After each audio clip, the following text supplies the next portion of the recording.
All right, we're recording. We got the band back together, baby. The band back together. We got Dr. Cindy, we got Dr. Sock, and we got Dr. Spencer. Hey, guys, so it's been a while since we've done the thing, the us thing, and I really felt like there's been so much stuff out there, so many webinars around like work and COVID and just all that stuff, but I really felt like people needed to have something where there was human connection. And I think the four of us have a great human connection. And, I just want people to be able to relate to this, and maybe they'll do this with their friends and get it out there in the universe as well. So, so how you guys doing tonight? Good, good. Good. Awesome. Now, who's got what to drink? Because as some of you have seen previously, this is mine. I've got an extra olive, martini, literally on ice. Pretty happy about that. So I'm going to drink to the three of you, and I'm blessed to have your friendship. Amen. Is that just water? A little kale, carrots, apples, and lemons. Cindy, you're so good. I know. You just behave yourself. It's just awesome. All right, so guys, many people out there who may watch this know, some people may not know, but we've spent many years together, working together, traveling together, meeting together, power playing sports, baby. Look, show that again. Oh, there we go. Right. There we go. So we've done a lot of work together to make chiropractic and sport more prominent, more prevalent, more important. But we're not going to really talk too much about work tonight. We're going to talk about personal stuff. So I want to start with Cindy, because Cindy, I want to hear about your dog. So let's hear about the dog rescue, because you rescued the dog twice. So can we hear about that, please? Yeah, I rescued the dog twice. Okay, so it's a good and a bad story with a good ending. So Walter, his original name was Shaw. Wait, first of all, who names the dog Walter? Walter. Hey, Sock, your dog names aren't Hold on. And I have to show you, because Walter, hold on, I got to tilt the whole desktop. Oh, wait, see, he's hiding. He's hiding. So Walter sits behind me while I do all my work all day. He hangs out with me. I did not name him. The foster mom actually named him because he looks like a Walter. And I think it was actually Walter Payton that he was named after. I think. Which is good. Go Chicago Bears. Number 34. Yes. So, okay, so this is a forever story, so I got to get to it because you guys know. Yeah, you got to go quickly, Cindy. We have an audience we have to entertain. I know, it takes me forever. So here's the deal. We adopted him from a horrible shelter. And horrible, to give you an example, the president is now in jail for embezzling money. So if that gives you any indication what kind of shelter he came from. He was in a hoarding situation in southern Indiana, 33 Mastiffs. So anyway, my youngest son has been begging me for another Mastiff for, 5 years. And I finally gave in, and we found the perfect dog. And we bring him home. And as he is jumping out of my car in the garage, the night we brought him home, he bolts. Totally took off. We couldn't find him, drove around for hours. Long story short, 3 weeks to the day, thousands of dollars later in flyers, hundreds of people in the community who banded together through social media. Yes, there's a good side to that, right? To help find this dog. 3 weeks to the day, I get a phone call from a woman who is like, there are these enormous paw prints in my yard. We don't get animals this big. Please come look. So I went to go look. It looked like the size of a Mastiff. And the neighbor had pointed me in a direction as I was trying to track the prints to a house across the street. And as it turns out, there's this huge abandoned farmhouse. And as I pulled up this very long driveway, I see this little brindle butt just get up and walk out of the barn. And I'm like, oh my God, that's my dog. So we set all kinds of traps throughout the day and watched for him and rescued him at night with the foster family, where we laid down some raw venison to draw him out. And again, very long story, I know we don't have time for it, but we were able to draw him out. And I think he was there for 3 weeks living in this hoarding situation that he was used to, and got him home. So his middle name is Footsteps, or Footprints, because, that's what Footsteps, Footprints, pick one, Walter Footprints, Howard. Because that's how we found him, was based on these footprints. And he's been with us since, and he's the laziest dog on the face of the planet and just perfect. So we're happy to have him home. That's so awesome, Cindy. Because, we got a bunch of dog lovers here. So this is so cool to hear. And you shorten the story, but it took you a ton of time and a ton of emotional energy to get this dog back. Like you went to like not the ends of the earth, but like you really worked your ass off to get this dog back. So I'm so happy for you and your family. I'm happy for the dog too. Thanks, Jay. We are too. Spencer, Mm-hmm. this was one of the highlights of what I wanted to talk about. I'm So ready. I'm watching Instagram. By the way, your shit is so good. I love your stuff on Instagram. It's awesome. But one day I'm like scrolling through Instagram. I think it was your story. Maybe it was a feed. I don't really know. But I see you fisting a watermelon. I'm like, what are you doing? What are you doing to that poor watermelon? So can you give us the rundown on the watermelon fisting story, please? Well, the background is that my 20-year-old son, which, you know, anybody who's around kids would understand that they are so tapped into social media and Instagram. But I'm fortunate that Hunter likes uniqueness. You know, every time I make a suggestion of, hey, let me do an adjustment and talk about, you know, the cervical spine and all that. And he goes, Dad, everybody does that. And I go, okay, what about this music as background? He goes, Dad, everybody uses that shit, you know? And I go, all right. You take charge.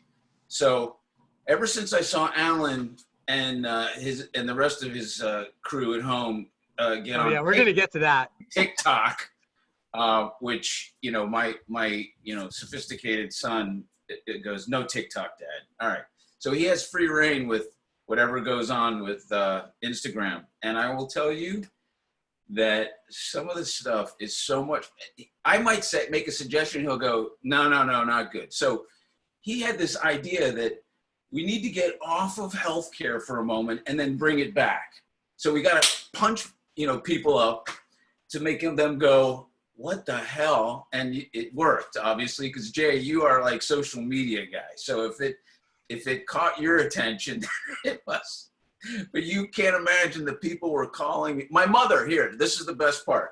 My mom sends me a private text or an email elaborating on, son, you know, I really didn't bring up a child to be breaking watermelons with all the muscle stuff and everything. You're a doctor. I go, Mom, just talk to Hunter about social media and you'll understand. Yeah. Love it. It's It was been a great. lot of It was fun. a great post. Oh, Great post. One of my favorites I think I've ever seen.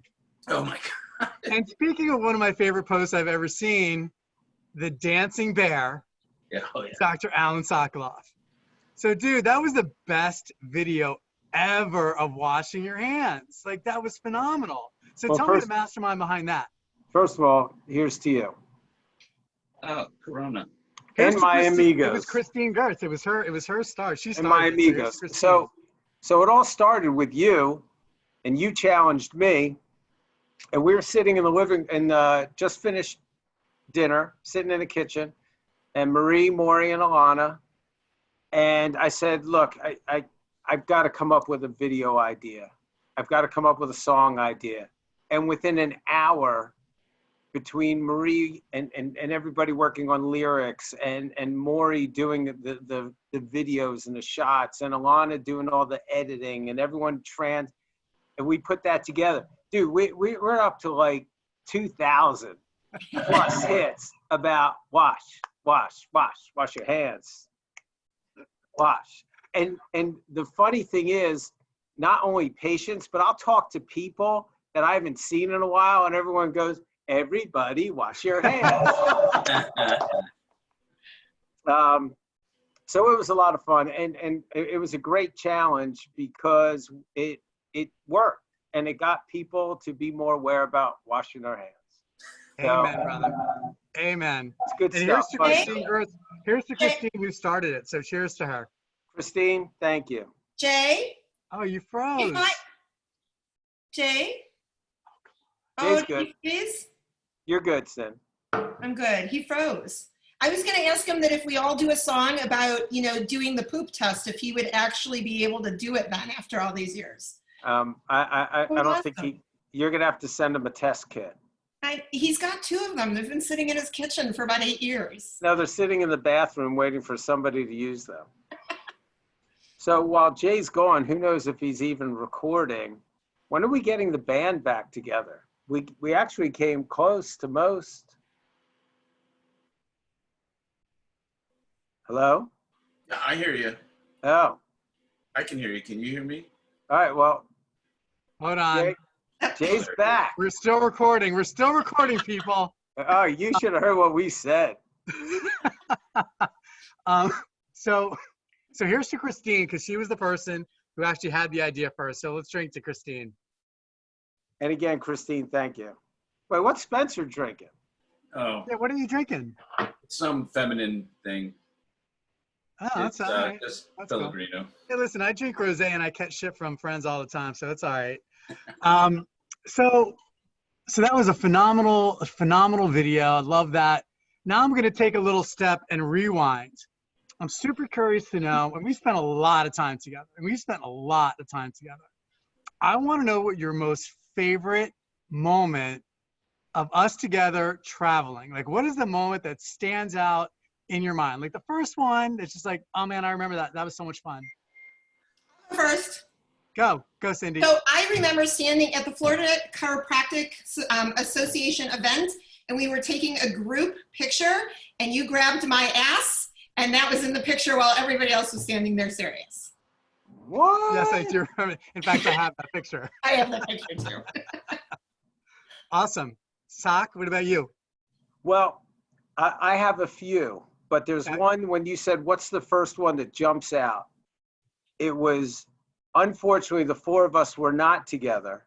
We went on a skeleton crew to present in Connecticut, in Nowheresville, Connecticut, in the No-Tell Motel that was right next to the train station. And every other sentence, a train would go by and it would be like, and we tried to use this thing called technology to tap Cindy into the nutritional part, or Spencer, because you and I both refused to talk about nutrition. In the meantime, the train's going by and it's like, Oh my God. that's That was what one of my most memorable too. I mean, I remember sitting in that bar the night before and eating like the worst food. Oh. It was terrible. That place The was worst. terrible. the worst. Cindy and Spencer were so smart. Like they knew, like, we're not going up there. Let Alan and Jay go. We're not going there. Yeah. Okay, Spence, what about you? There's one memory that has nothing to do with us lecturing. In fact, it has us being very unprofessional, and that was at the bar, not the bar, at the liquor store. That was, to me, that was a blast. The liquor store. That was the most unprofessional memory, or no professional. So just tell the audience, because that was mine too, Spence. I got to tell you, Yeah. that was like my most memorable experience when we went there, and then we had like happy hour afterwards. Like that was so fun. Yeah. So tell the audience like what we did. Well, we're just going to grab some wine and maybe some other liquor or something like that. But there was so much going on at that liquor store. You know, it looked like there was competitions. There was, there was a taste testing. And we just converged on everybody, and it was we left probably feeling a little tipsy to begin with. I was definitely out of character, which I don't know. I ended up somebody photographing me with a glass of whatever it was in my hands. You know. Okay. All right. So as far as that story goes, you guys keep talking. I'm going to go get something to prove that day existed. Go. No, Go. Okay, keep going, I Spence. actually think I have the other half of the set of what he's going to get. Really? I think so. If he's getting what I think, I have the other half. That's awesome. Mhm. There was the professional one was oh my gosh. I mean, we have a lot of great professional experiences. There was one in particular that just blanked out on me, but the going to the stadiums and having all that action. I'll wait till Alan shows the other half of it. What do you got? I do. Oh! I have glasses. I think that was the one I was drinking out of. I spit in that thing. It's been washed and used many a time, bro. Did you? Oh, all right. Just checking.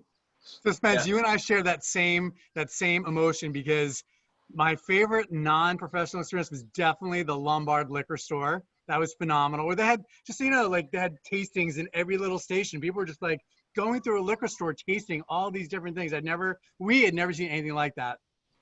But the best professional experiences by far, and I think it's a collective experience, was going to these stadiums. I mean, we had this concept, if you've never been with us before, we had this concept of taking a group of chiropractors who are interested in sports chiropractic, going to stadiums and teaching them about what it's like to work with a different set of athletes. And they were just remarkable experiences. We had so much fun together, but it was also really cool to see like people's eyes that have never had that experience, being in a training room, being in a locker room, their eyes lighting up and having that experience. I felt like we were giving so much to the profession and they were getting so much out of it. And that was like those were really joyous moments for me. Yeah. And those days aren't over. I mean, the experience that we provided, and even though, you know, some of us get to experience being in a stadium more than others, you still get that rush. You still get that feel as you walk out that tunnel, as you walk on the field. Even, you know, in the small soccer arenas and in the big stadium in Miami and the indoor and outdoor arenas, you still, your heart just gives a little, and even if you've been there. So you're exactly right, Jay. We will figure out a way to provide that experience for people again. Absolutely. You know, actually what's interesting about that is that, you know, with all this, you know, stuff that's gone on and everybody's shifting their attention to being online, and that actually is the one thing that you have to be at, and that will survive. You know, that's something that you know, any sports chiropractor that aspires to want to work with athletic trainers, and you still got to have that hands-on experience. So that will survive. Amen, brother. Yeah. Amen. Okay.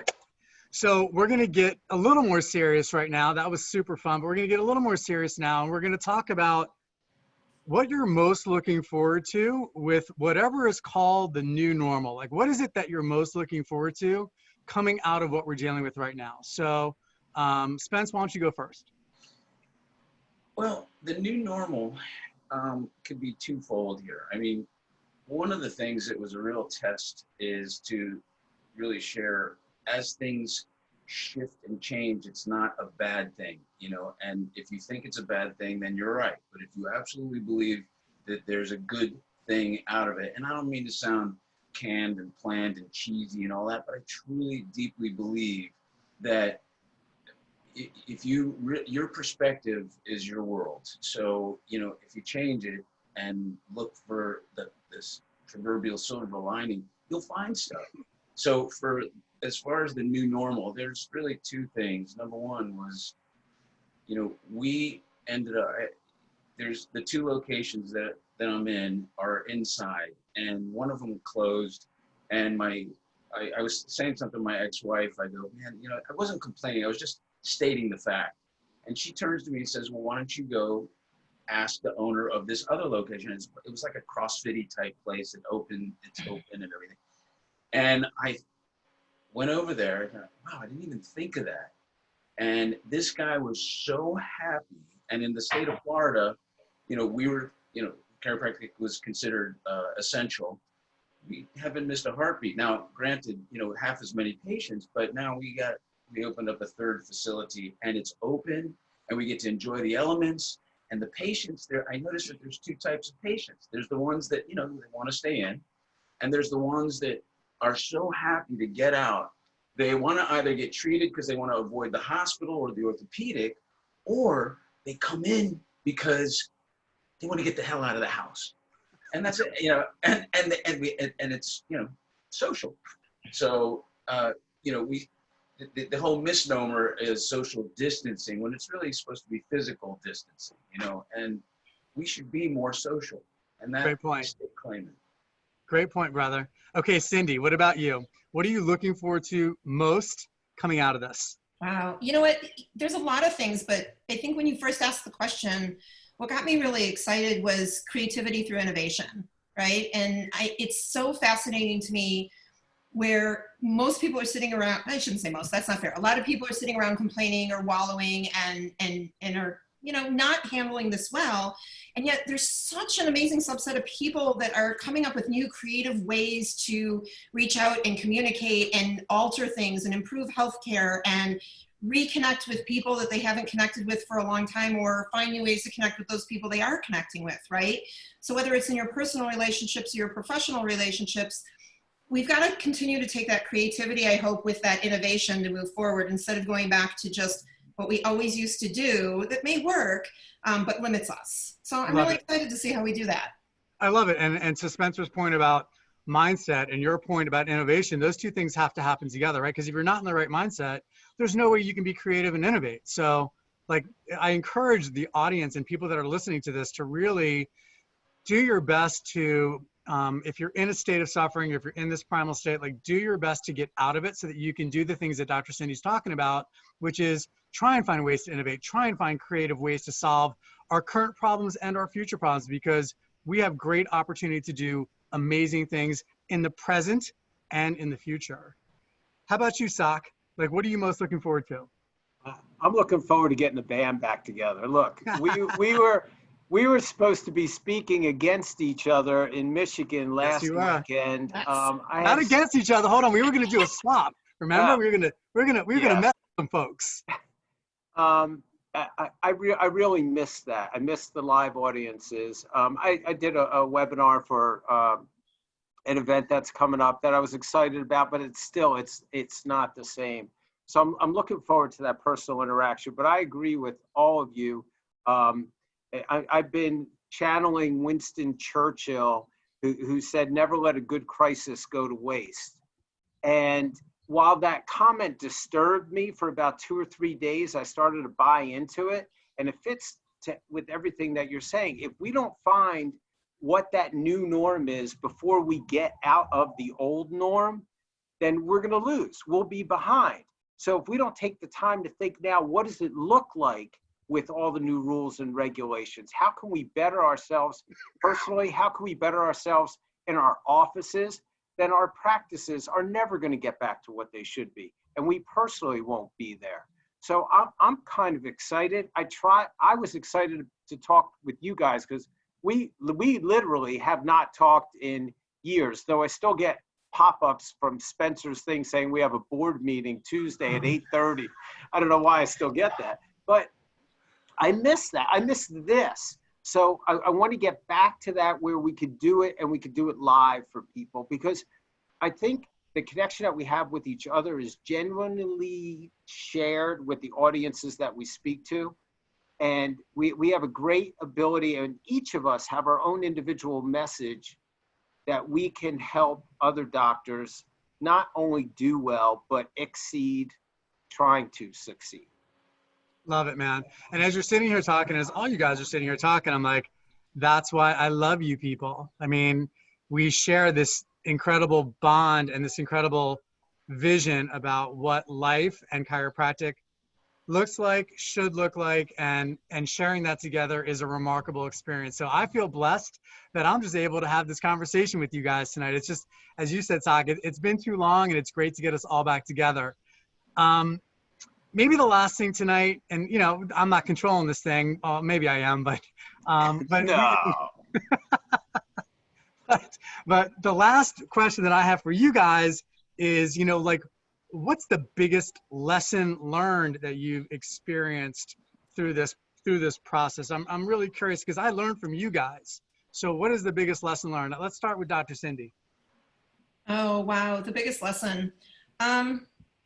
I think for me, it just comes down to priorities, and that it's so easy to get lost in minutia of day-to-day stuff and really figuring out what's important. And it's amazing, like, even just in a family perspective, like, I haven't had to run the children anywhere, right? Or show up to an event or watch them play sports, which I miss, and I miss the activity, but the chaos that goes around that actually is quite stressful. So I think the lesson for me is, as we come out of this and we get those activities back, is really learning how to balance those things, right? I still want to show up. I want to be present for my friends and my family and those people around me that are really important, but not at the expense of feeling stressed and hectic and that chaos that feeds into more anxiety versus calm. So for me, it's balance, really. that'll come Yeah, out of that's this. great. There's a great book called Stillness is the Key by Ryan Holiday. I got a chance to see him speak, and like sometimes being still is one of the most important things that we can all do, because we're all running around frantically just trying to do our best to support our communities and our profession and our patients and our families. And sometimes we just need to have that stillness. So I love that. Sok, what about you, brother? Well, for me, it's been when I go through crisis, I developed a little my own philosophy that in order to take care of number one, you need to take care of number one. And what that means is that if number one in your life is your family, you've got to take care of yourself. If number one in your life is your practice, you've got to take care of yourself.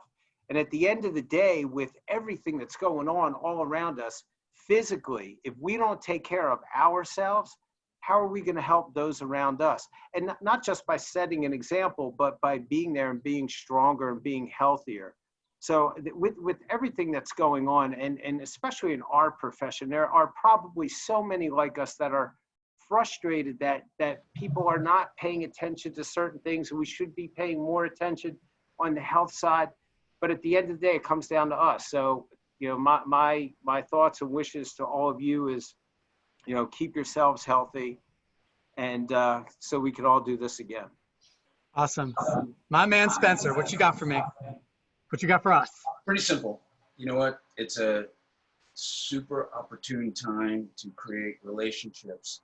This social distancing thing has become such a colloquialism, and it's unfair, because really we need to up our social aspect, and that looks different for everybody.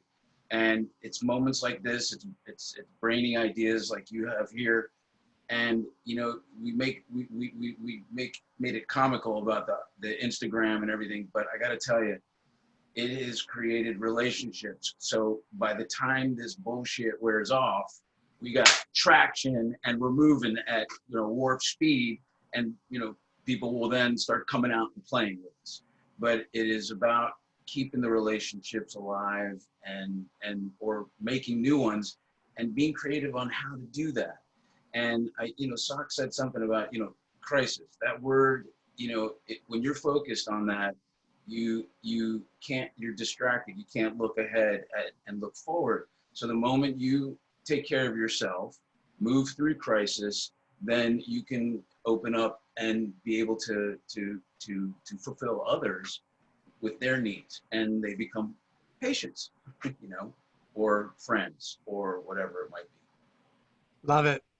I think for me, probably the biggest lesson learned is gratitude. And that sounds so fucking cliche. And like, everyone's like, oh, Hey.